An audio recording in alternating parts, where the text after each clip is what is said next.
It is well known that the environment affects seed composition. Unfortunately, there is not much information regarding quinoa in that matter. Nevertheless, over the years, we have been able to elaborate the following information.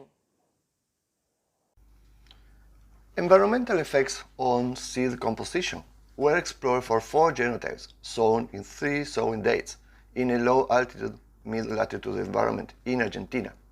There was variation between sowing dates in protein content and fat content, but there was one particular genotype which exhibited a higher stability than the others. Early sowing dates from midwinter promoted bigger seeds and embryo, while later from spring led to smaller seeds and embryos. Bigger seeds were associated with higher fat content, while smaller ones with higher protein content. So, sowing dates can be chosen to promote particular seed combinations. When selecting cultivars, it is important to select those which combine high yields with the desired quality traits. Some of these trait combinations are shown in this figure, where the association between different traits is shown. In midwinter early sowings, not only seeds were bigger and embryos bigger, but yields were lower. But it was associated, as said before, with higher fat and also higher carbohydrate contents.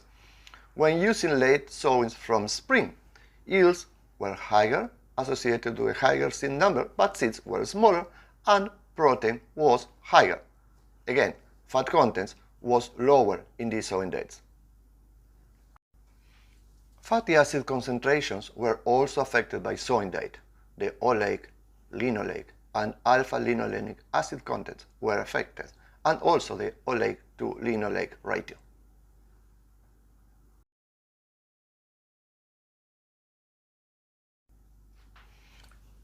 Seed size is an important quality trait for quinoa, as markets demand bigger seeds. Seed size can vary with environment and also within sowing dates in those environments. There is a negative association between seed size and temperature during seed filling. That means that only under cooler temperatures, bigger seeds can be obtained. Temperature sensitivity is the decrease in seed size per unit increase in temperature. Of the 4 genetic groups identified for quinoa, G3 from southern Bolivia is the one with the highest sensitivity. Quinoa real with the biggest seeds belong to this group.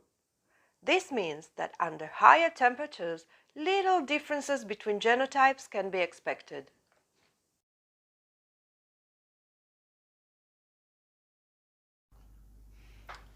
When cereal crops are fertilized with nitrogen, only at high fertility, protein content is increased.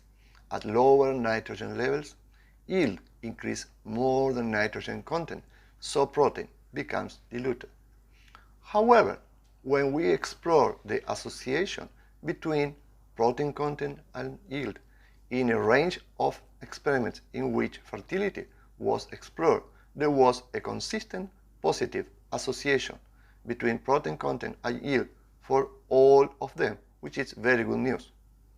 The high tolerance of quinoa to salinity made it an attractive crop for saline environments. A few studies like this one explore the effect of salinity on protein content. It increased only at the highest salinity level, that of seawater, but at those conditions, biomass and seed production were strongly affected, but it remained stable over a wide range of salinities. Quinoa fulfilled expectation as a solution for agriculture in marginal environment. Nevertheless, much remains to be explored and opportunities are promising.